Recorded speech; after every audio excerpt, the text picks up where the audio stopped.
Okay, so first of all, November 6th ആണ് നമ്മുടെ website launch ആകുന്നത്. ലാസ്റ്റ് വീഡിയോയിൽ November 1st വീക്ക് എന്ന് ഞാൻ പറഞ്ഞായിരുന്നു. സോ എക്സാക്ട് ഡേറ്റ് ഞാൻ പറഞ്ഞില്ല. സോ November 6th ആണ് ആ ഡേറ്റ്. 6th നമ്മുടെ വെബ്സൈറ്റും ഗെയിമിംഗ് മാറ്റ്സും തെർമൽ പേസ്റ്റ് എല്ലാം ലൈവ് ആയിരിക്കും. സോ നിങ്ങൾക്ക് പർച്ചേസ് ചെയ്യാം. www.thetkf.com അതാണ് വെബ്സൈറ്റ്.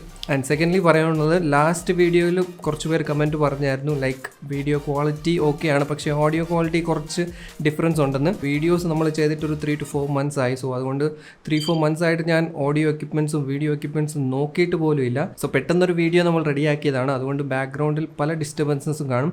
ഇപ്പോഴും മേ ബി കേൾക്കുവാണെങ്കിൽ നല്ല മഴ പെയ്യുന്നുണ്ട്. സോ അതുകൊണ്ട് ബാക്ക്ഗ്രൗണ്ട് നോയ്സും ആ ഒരു സൗണ്ട് എല്ലാം ബാക്ക്ഗ്രൗണ്ടിൽ ചിലപ്പോൾ കേൾക്കാം. So your on techno factory with me Sumod. തുടങ്ങാം.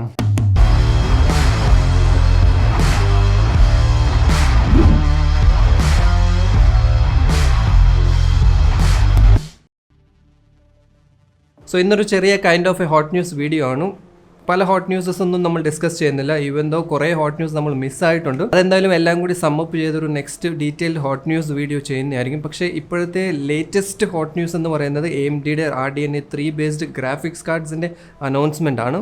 സോ അതിനെക്കുറിച്ചൊക്കെ ആയിരിക്കും നമ്മൾ ഇന്ന് ഡിസ്കസ് ചെയ്യാൻ പോകുന്നത്. ഓക്കെ, സോ ഇതിൽ ഫസ്റ്റ് ഒരു കാര്യം ക്ലിയർ ചെയ്യാനുള്ളത്, ഐ തിങ്ക് AMDയുടെ Radeon RX 7000 series graphics cards, അതായത് ഹൈ എൻഡ് സീരീസിലെ 2 ഗ്രാഫിക്സ് കാർഡ്സും പറഞ്ഞത് വെച്ച് നോക്കുവാണെങ്കിൽ NVIDIA 4000 സീരീസ് 4090 കാർഡുമായിട്ട് കമ്പീറ്റ് ഒന്നും ചെയ്യുന്നില്ല. ബിക്കോസ് ഐ തിങ്ക് AMD അവരുടെ ലിമിറ്റേഷൻസ് മനസ്സിലാക്കുന്നുണ്ട്. സോ അതുകൊണ്ട് തന്നെ 4090 ആയിട്ടൊരു ഡയറക്റ്റ് കമ്പാരിഷൻ ഒന്നും പ്രസൻറ്റേഷനിൽ അവർ പറഞ്ഞില്ല. സോ ദാറ്റ് മീൻസ് 4090 ആയിട്ട് അവർ കമ്പീറ്റ് ഒന്നും ചെയ്യുന്നില്ല എന്നാണ്. കുറച്ചുകൂടി അവർ ഫോക്കസ് ചെയ്യുന്നത് അവർക്ക് അറിയാവുന്ന ടെക്നോളജിയെ ഇംപ്രൂവ് ചെയ്യാനാണ്. ലൈക്ക് FSRഉം SAM ഫീച്ചേഴ്സ് ഇതുപോലത്തെ ഫീച്ചേഴ്സിനെ കുറച്ചുകൂടി ഇംപ്രൂവ് ചെയ്ത് ട്വീക്ക് ചെയ്ത് കുറച്ചുകൂടി ബെറ്റർ ബജറ്റ് ഫ്രണ്ട്ലി ആയിട്ടുള്ള ഗ്രാഫിക്സ് കാർഡ്സ് ഇറക്കാനാണ് നോക്കുന്നതെന്നാണ് എൻ്റെ ഒരു ഒപ്പീനിയൻ. സോ അതുകൊണ്ട് തന്നെ RTX 4090 അങ്ങ് ക്രഷ് ചെയ്ത് കളയും അങ്ങനത്തെ ഒരു എക്സ്പെക്ടേഷൻസ് ഒന്നും വേണ്ട. സോ പുതിയ AMD ഗ്രാഫിക്സ് കാർഡ്സ് നോക്കുവാണെങ്കിൽ RDNA 3 ബേസ്ഡ് ആർക്കിടെക്ചറാണ്. 58 ബില്യൺ ട്രാൻസിസ്റ്റേഴ്സ് വരെ പോകും എന്നാണ് പറഞ്ഞേക്കുന്നത്. അപ് ടു 24 GBD ആണ് GDDR6 മെമ്മറി. ഓൾദോ NVIDIAയുടെ കമ്പാരിഷൻ നോക്കുവാണെങ്കിൽ 4 നാനോമീറ്റർ പ്രോസസ്സിനെയാണ് NVIDIAയുടെ Lovelace architecture 4000 series graphics cards. So അതുമായിട്ട് കമ്പയർ ചെയ്യുമ്പം കുറച്ചൊരു ജനറേഷൻ പുറകിലാണ്. ബട്ട് സ്റ്റിൽ സ്പെക്സ് വൈസും പ്രൈസിങ് ഞാൻ കുറച്ച് കഴിഞ്ഞിട്ട് പറയാം. പ്രൈസ് വൈസ് കമ്പയർ ചെയ്ത് നോക്കുമ്പോൾ അടിപൊളി ഗ്രാഫിക്സ് കാർഡ്സ് തന്നെയാണ്. കുറച്ചുകൂടി ടെക്നിക്കൽ കാര്യങ്ങൾ AMD ഫസ്റ്റ് പറഞ്ഞത് 5.3 TBps ഇന്റർകണക്ട് സ്പീഡ് ഉണ്ടാകുന്നതാണ് ബിറ്റ്വീൻ ചിപ്സെറ്റ്സ്. സോ നമ്മൾ AMDയുടെ പ്രോസസ്സേഴ്സിൽ കണ്ട അതേ ഒരു സ്റ്റൈലാണ് ഗ്രാഫിക്സ് കാർഡ്സിലും കൊണ്ടുവരുന്നത്. ഇൻഫാക്ട് ഇത് first MCM multi chiplet based graphics cards ആയിരിക്കും. സോ AMD അഡ്വർടൈസ് ചെയ്യുന്നത് വേൾഡ്സ് ഫസ്റ്റ് MCM GPU എന്നാണ്. മൾട്ടി ചിപ്പ് മോഡ്യൂളുള്ള ഫസ്റ്റ് ഗ്രാഫിക്സ് കാർഡ്സ് ആണെന്നാണ് പറയുന്നത്. സോ ഈ ചിപ്പിന്റെ ഇന്റേണൽ സ്ട്രക്ചർ നോക്കുവാണെങ്കിൽ ഇങ്ങനെയാണ്. ഒരു മെയിൻ ആയിട്ടുള്ളൊരു ചിപ്പും അതിൻ്റെ സൈഡിൽ ചെറിയ ചിപ്സും കാണാം. So MCM or multi chip മോഡ്യൂളിലെ ഈ സെൻട്രൽ കാണുന്ന പോർഷൻ ആണ് GCD, അതായത് ഗ്രാഫിക്സ് കമ്പ്യൂട്ട് ഡൈ. ആൻഡ് സൈഡിൽ കാണുന്ന ചെറിയ ഡൈസ് ആണ് MCD, മെമ്മറി ക്യാഷ് ഡൈസ്. 5 നാനോമീറ്റേഴ്സിൻ്റെയാണ് GCD യൂസ് ചെയ്തേക്കുന്നത്. 6 നാനോമീറ്റേഴ്സിൻ്റെയാണ് സൈഡിൽ കാണുന്ന MCDs വരുന്നത്. സോ ഈ ഫോട്ടോസിൽ നിന്ന് ക്ലിയർ ആണ്. നോർമലി കാണുന്ന സിംഗിൾ ചിപ്പ് ഡിസൈൻ അല്ല, മൾട്ടി ചിപ്പ് മോഡ്യൂൾ ഡിസൈൻ ആണ്. സോ ഓവറോൾ AMD ക്ലെയിം ചെയ്യുന്നത് 54% പെർ വാട്ട് ഇംപ്രൂവ്മെന്റ് ഉണ്ടാവുന്നതാണ് compared to previous generation of graphics cards. പുതിയ second generation of RT accelerators ആണ് യൂസ് ചെയ്തേക്കുന്നത്. That means 50% more ray tracing performance കിട്ടുമെന്നാണ് AMDയുടെ claims. Also AV1 encoding decoding support ചെയ്യുന്നതായിരിക്കും. DisplayPort 2.1 standard ആണ് വരുന്നത്. അത് ഡബിൾ ബാൻഡ് വിത്ത് 1.4 കമ്പയർ ചെയ്യുമ്പം ലൈക്ക് ക്രേസി 8Kയിൽ 165 FPS റേഞ്ച് കിട്ടുമെന്നാണ് പറയുന്നത്. സോ ഇത് ആക്ച്വലി AMDയുടെ ഒരു മെയിൻ സെല്ലിംഗ് പോയിന്റ് ആയിരിക്കണം. ബിക്കോസ് NVIDIA ഗ്രാഫിക്സ് കാർഡ്സിൽ ഇതില്ല. NVIDIAയുടെ RTX 4000 സീരീസിൽ ഡിസ്പ്ലേ പോർട്ട് 1.4 ആണ് യൂസ് ചെയ്തേക്കുന്നത്. സിമിലർലി FSR 3 കുറിച്ചും AMD പറഞ്ഞായിരുന്നു. FSR 2 ആയിട്ട് കമ്പയർ ചെയ്യുമ്പം ഡബിൾ ദി പെർഫോമൻസ് അപ്ലിഫ്റ്റ് ആയിരിക്കും കിട്ടുന്നത്. പുതിയൊരു ഡിസ്പ്ലേ ആൻഡ് പുതിയ ഡ്യുവൽ മീഡിയ എഞ്ചിൻ ആയിരിക്കും യൂസ് ചെയ്യുന്നത്. സോ കുറച്ചുകൂടി ക്രിയേറ്റേഴ്സിനെ ഹെൽപ്ഫുൾ ചെയ്യുന്ന ഒരു സംഭവമായിരിക്കും ഇത്. കാരണം ഓൾറെഡി ഡിസ്പ്ലേ പോർട്ട് 2.1 സപ്പോർട്ട് ഉണ്ട്, AV1 എൻകോഡിങ്ങും ഡീകോഡിംഗ് സപ്പോർട്ട് ഉണ്ട്, ആൻഡ് പുതിയ display and dual media engine. So mostly ക്രിയേറ്റേഴ്സിന് നല്ല പെർഫോമൻസ് കിട്ടുന്ന ഗ്രാഫിക്സ് കാർഡ്സ് ആയിരിക്കണം നെക്സ്റ്റ് വരുന്ന 7000 സീരീസ് ഗ്രാഫിക്സ് കാർഡ്സ്. സോ ഇതൊക്കെയാണ് കുറച്ച് ടെക്നിക്കൽ ആസ്പെക്ട്സ്, അതായത് മെയിൻ സംഭവത്തിലോട്ട് പോകുന്നതിന് മുമ്പേ ജസ്റ്റ് കുറച്ച് ടെക്നിക്കൽ ആസ്പെക്ട്സ് AMD പറഞ്ഞത്. സോ RX 7000 സീരീസ് ഗ്രാഫിക്സ് കാർഡ്സിന്റെ സ്പെക്സും ബാക്കി ഡീറ്റെയിൽസ് നോക്കുവാണെങ്കിൽ ഓൾറെഡി പറഞ്ഞ പോലെ 7000 ആണ് നെയിമിംഗ് വരുന്നത്. സോ അത് Ryzen 7000 കുറച്ച് സിമിലർ ആണ്. So that's good. ഓവറോൾ ഇപ്പോൾ അനൗൺസ് ചെയ്തത് 2 ഗ്രാഫിക്സ് കാർഡ്സ് ആണ്. ടോപ്പ് ഓഫ് ദ ലൈനിൽ RX 7900 XTX ആൻഡ് അതിന് കുറച്ച് താഴെ 7900 XT. XTX ഡിഫറൻസ് എന്താണെന്ന് എനിക്കറിയത്തില്ല, അവരതിനെ കുറിച്ചൊന്നും പറഞ്ഞിട്ടില്ല.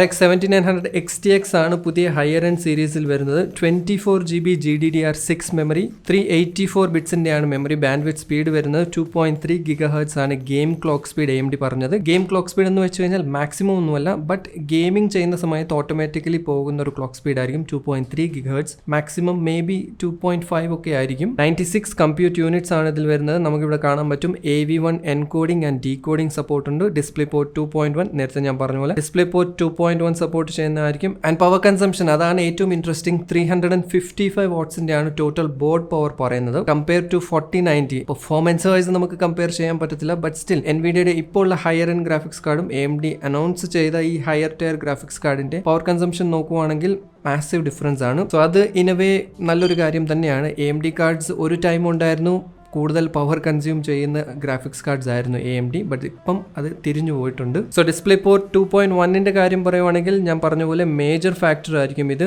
8K 165 FPS, 4K 480 FPS and 12 bit per channel colour video support ചെയ്യുന്നതായിരിക്കും. അതും 54 Gbps ഡിസ്പ്ലേ പോർട്ട് ലിങ്കിന്റെ ബാൻഡ് വിത്ത് യൂസ് ചെയ്തുകൊണ്ട്. So compare to DisplayPort 1.4 double the bandwidth അല്ലെങ്കിൽ ഡബിൾ ദി FPS ആയിരിക്കും കിട്ടുന്നത്.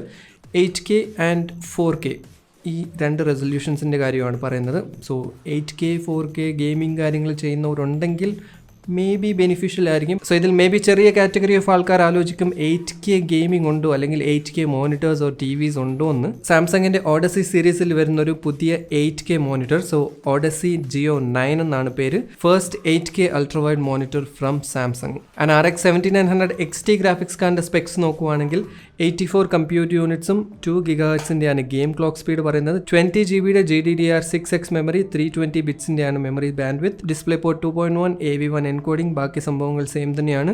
ആൻഡ് TDP അല്ലെങ്കിൽ total board power പറയുന്നത് 300 watts ആണ്. സോ അതും looks to be power efficient. Next anyways ഡിസൈൻ്റെ കാര്യം സംസാരിക്കുകയാണെങ്കിൽ ഡിസൈൻ ടു ബി ഫ്രാങ്ക് എനിക്ക് ഒത്തിരി ഇഷ്ടപ്പെട്ടു. ലൈക്ക് സിംപ്ലിസ്റ്റിക് ബ്ലാക്ക് ഡിസൈൻ ആണ്. അതിൽ ചെറിയ റെഡ് ആക്സെൻസ്, ഒബ്വിയസ്ലി AMDയുടെ റെഫറൻസ് മോഡലിൽ ഇതുപോലെ റെഡിൻ്റെ ആക്സെൻസ് യൂസ് ചെയ്യാറുണ്ട്. സോ റെഡിൻ്റെ ചെറിയ ആക്സെൻസ് ഇവിടെ കാണും. ഫാൻ സ്റ്റൈൽ കുറച്ചുകൂടി റീഡിഫൈൻ ചെയ്തിട്ടുണ്ട്. രണ്ട് ഫാൻസിൻ്റെ എഡ്ജസ് ഒക്കെ മീറ്റ് ആകുന്ന ടൈപ്പ് ഒരു ഡിസൈൻ ആണ്. സോ ഒരു L എന്നൊരു പാറ്റേൺ നമുക്ക് ഇവിടെ കാണാം. സോ ലുക്സ് വൈസ് റെഫറൻസ് മോഡലിൻ്റെ ലുക്സ് എന്തായാലും അടിപൊളിയാണ്. ഈ ഫാൻസിൽ ആക്ച്വലി ഒരു ചെറിയൊരു സംഭവം കൂടി ആഡ് ചെയ്തിട്ടുണ്ടെന്നാണ് AMD പറഞ്ഞേക്കുന്നത്. ചെറിയൊരു തെർമിസ്റ്റർ പോലത്തെ ഒരു സംഭവം ആഡ് ചെയ്തിട്ടുണ്ട്. സോ ഇത് കേസിലെ ആംബിയൻറ്റ് അല്ലെങ്കിൽ പുറത്തെ ആംബിയൻറ്റ് ടെമ്പറേച്ചർ എത്രയാണെന്ന് എക്സാക്ട്ലി മെഷർ ചെയ്യുന്നതായിരിക്കും. സോ പുറത്തുള്ള ആ ഒരു ടെമ്പറേച്ചർ അനുസരിച്ച് ഫാൻ്റെ കർവ് അത് തന്നെ അഡ്ജസ്റ്റ് ചെയ്യുന്നതായിരിക്കും, അല്ലെങ്കിൽ ഫാൻ സ്പീഡ് ഓട്ടോമാറ്റിക്കലി ചെറുതായിട്ട് വേരിയേഷൻ ചെയ്യുന്നതായിരിക്കും. സോ ഇതൊരു ഇൻട്രസ്റ്റിംഗ് ഫീച്ചറാണ്. പക്ഷേ എത്രത്തോളം വർക്ക്ഔട്ട് ആകുമെന്ന് തേർഡ് പാർട്ടി ബെഞ്ച് മാർക്സും കാര്യങ്ങളും വന്നാലേ നമുക്ക് പറയാൻ പറ്റത്തുള്ളൂ. So looks wise reference model എന്തായാലും എനിക്ക് ഒത്തിരി ഇഷ്ടപ്പെട്ടു. സിമ്പിളാണ്, ക്ലാസിയാണ്.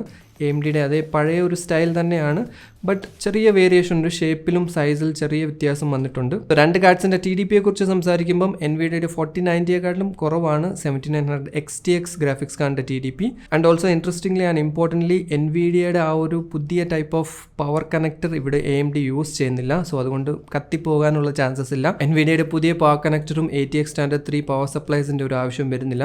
സോ 355 വാട്ട്സ് എന്ന് പറയുമ്പോൾ മാക്സിമം 850 വാട്ട്സിൻ്റെ പവർ സപ്ലൈ ഒക്കെ ഇനഫ് ആയിരിക്കും. 1200 അല്ലെങ്കിൽ ATX 3 സ്റ്റാൻഡേർഡ് അല്ലെങ്കിൽ ഈ പുതിയ പവർ കണക്ടർ സപ്പോർട്ട് ചെയ്യുന്ന അതിൻ്റെ ഒരു ആ സംഭവങ്ങളൊന്നും ഇല്ല. ആൻഡ് ഓൾസോ പവർ കണക്ടറും 2x8 പിൻ്റെ ആണ് കാണിച്ചേക്കുന്നത്. സോ മോസ്റ്റ്ലി എല്ലാ ബേസിക് പവർ സപ്ലൈസിലും രണ്ടെണ്ണം വരുന്നതാണ്. ഇനി AMD കാണിച്ച കുറച്ച് ബെഞ്ച് മാർക്സ് നോക്കുവാണെങ്കിൽ ഹൈ റീഫ്രഷ് റേറ്റ് 1440p ഗെയിമിംഗിൻ്റെ ആണ് ഈ ബെഞ്ച് മാർക്സ് നിങ്ങൾ കാണുന്നത്. എപെക്സ് ലെജൻസിൽ 300 FPSഉം വാലോറന്റ് 833 ഓവർവാച്ച് 2ൽ 600 FPSന്റെ ടോട്ടൽ ലിമിറ്റ് ആണ് ക്രോസ് ചെയ്തേക്കുന്നത്. നെക്സ്റ്റ് ഡെത്ത് സ്ട്രാൻഡിങ്ങിൽ 148 FPSഉം കോൾ ഓഫ് ഡ്യൂട്ടിയിൽ 190, അൺചാർട്ടേഡിന്റെ പുതിയ വേർഷനിൽ 73ഉം അസാസിൻസ് ക്രീഡ് വാൽഹലയിൽ 96 ആണ്. ഇതെല്ലാം 8K ഗെയിമിംഗിന്റെ ബെഞ്ച് മാർക്സ് ആണ് നിങ്ങൾ ഈ കാണുന്നത് വിത്ത് FSR ഫീച്ചർ എനേബിൾഡ്.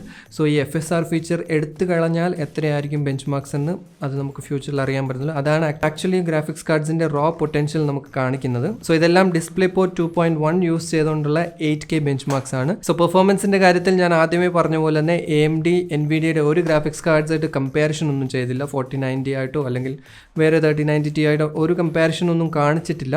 ഇതെന്തായാലും ഫ്യൂച്ചറിൽ തേർഡ് പാർട്ടി ബെഞ്ച് മാർക്സ് വന്നാലും നമുക്ക് അറിയാൻ പറ്റത്തുള്ളൂ. AMD അവരുടെ പഴയ graphics card 6950 XT top of the ലൈനിലെ 6950 XT ഗ്രാഫിക്സ് കാർഡുമായിട്ടാണ് കമ്പയർ ചെയ്തേക്കുന്നത്. 30-42% ഇൻക്രിമെന്റ് നമുക്ക് കാണുന്നുണ്ട്.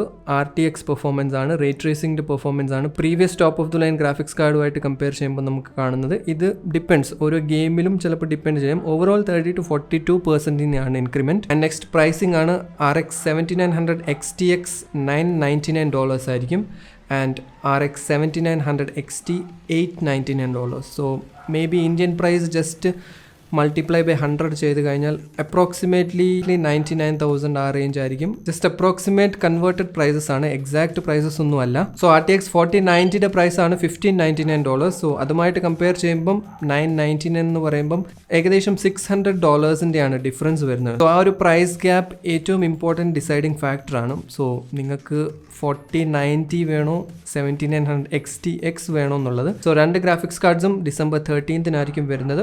ആൻഡ് ഓൾസോ ഇത് കൺഫേം ചെയ്തിട്ടുണ്ട് മറ്റ് കമ്പനീസിന്റെ ബോർഡ് പാർട്ട്ണർ കമ്പനീസിന്റെയും December 13th തന്നെ ആയിരിക്കും വരുന്നത്. ഓൾറെഡി നെറ്റിൽ നോക്കിക്കഴിഞ്ഞാൽ പല ബ്രാൻഡ്സിന്റെയും ഗ്രാഫിക്സ് കാർഡ്സിന്റെ ഒരു ഷോ കേസ് വന്നിട്ടുണ്ട്.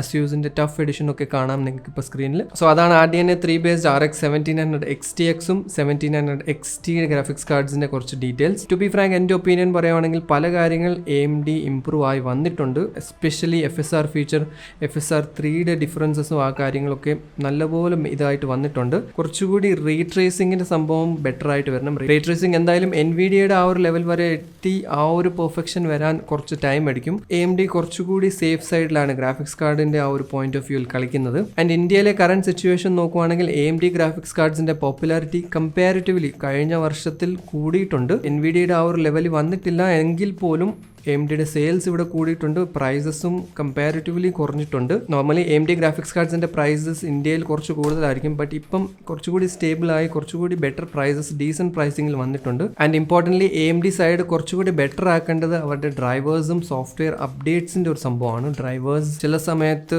റിയലി ക്രേസി ആയിട്ടാണ് ബിഹേവ് ചെയ്യുന്നത്. സോ ഡ്രൈവേഴ്സ് സൈഡും സോഫ്റ്റ്വെയർ അപ്ഡേറ്റ്സിൻ്റെ സൈഡും കുറച്ചും കൂടി ബെറ്റർ ആക്കി. ഓൾറെഡി ബെറ്റർ ആയിട്ടുണ്ട്, ബെറ്റർ ആയിട്ടില്ല എന്ന് ഞാൻ പറയുന്നില്ല. പണ്ടൊക്കെ ഒത്തിരി വേസ്റ്റ് ആണ്, അതുമായി കമ്പയർ ചെയ്യുമ്പം ഒത്തിരി ബെറ്റർ ആയിട്ടുണ്ട്. ബട്ട് സ്റ്റിൽ കുറച്ചുകൂടി ട്വീക്ക് ചെയ്ത് കുറച്ചുകൂടി ബെറ്റർ ആക്കി കഴിഞ്ഞാൽ ബെസ്റ്റ് ആയിരിക്കും. എനിവേസ് ഇതൊക്കെയാണ് AMD അനൗൺസ് ചെയ്ത പുതിയ വരാനിരിക്കുന്ന ഗ്രാഫിക്സ് കാർഡ്സിന്റെ കുറച്ച് ഡീറ്റെയിൽസും അതിന്റെ സ്പെസിഫിക്കേഷൻസും അതിന്റെ എൻ്റെ ഒരു ഒപ്പീനിയൻസും കാര്യങ്ങളെല്ലാം. സോ ഇനി എന്തായാലും December 13th വരെ നമുക്ക് വെയിറ്റ് ചെയ്യാം. അല്ലെങ്കിൽ മേ ബി അതിന് മുമ്പേ ഒക്കെ ഇതിന്റെ ആക്ച്വൽ റിവ്യൂസ് ഒക്കെ വന്നു തുടങ്ങും. യൂട്യൂബേഴ്സ് അല്ലെങ്കിൽ ഇൻഫ്ലുവൻസേഴ്സിന് കൊടുത്ത ആ ഒരു റിവ്യൂ യൂണിറ്റ്സിന്റെ reviews actually third party reviews വന്നു തുടങ്ങും. സോ അതിൽ നമുക്ക് എക്സാക്ട് പെർഫോമൻസും എക്സാക്ട് പെർഫോമൻസ് വേരിയേഷൻസും 4090 ആയിട്ട് കമ്പാരിഷൻസ് ചെയ്യും, 3090 Ti ആയിട്ട് കമ്പാരിഷൻസ് വരും.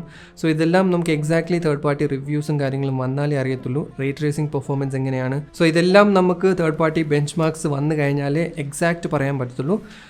At the end of the day പറയുവാണെങ്കിൽ പ്രൈസ് വൈസ് നല്ല ഗ്രാഫിക്സ് കാർഡ്സ് തന്നെയാണ്. ലൈക്ക് ഈ ഒരു പ്രൈസ് റേഞ്ചിൽ ഇത്രയും പെർഫോമൻസ് കമ്പാരിറ്റീവ്ലി പഴയ ഒരു 6950 XT ഗ്രാഫിക്സ് കാർഡിലും 30-40% ഇമ്പ്രൂവ്മെൻറ്റ് ഉണ്ടെന്നാണ് AMD പറയുന്നത്. സോ ഈ പ്രൈസ് റേഞ്ചിൽ അത്രയും ഇമ്പ്രൂവ്മെൻറ്റ് ഉണ്ടെങ്കിൽ ഓൾറെഡി അത് ബെറ്റർ ഗ്രാഫിക്സ് കാർഡ്സ് തന്നെയാണ്. ഓവറോൾ ടീം റെഡ് കയറി വരുന്നുണ്ട്, ചില കാര്യങ്ങളൊക്കെ ഇമ്പ്രൂവ് ചെയ്യാനുണ്ട്, പല കാര്യങ്ങളും ഇമ്പ്രൂവ്മെൻറ്റ് വന്നിട്ടുണ്ട്. So hope future generation of graphics cards and processors എല്ലാത്തിലും കുറച്ചുകൂടി ബെറ്റർ സംഭവങ്ങൾ വരുമെന്ന്. എനിവേസ് ഇന്നത്തെ വീഡിയോ ഇത്രയേ ഉള്ളൂ. I hope you like the video ഇഷ്ടപ്പെട്ടെങ്കിൽ ലൈക്ക് ചെയ്യാം, ഇല്ലെങ്കിൽ ഡിസ്ലൈക്ക് ചെയ്യാം. ചാനൽ സബ്സ്ക്രൈബ് ചെയ്തിട്ടില്ലെങ്കിൽ do subscribe to my channel and തൊട്ടടുത്തുള്ള മണി ഒന്ന് അടിച്ചിട്ടേക്ക്.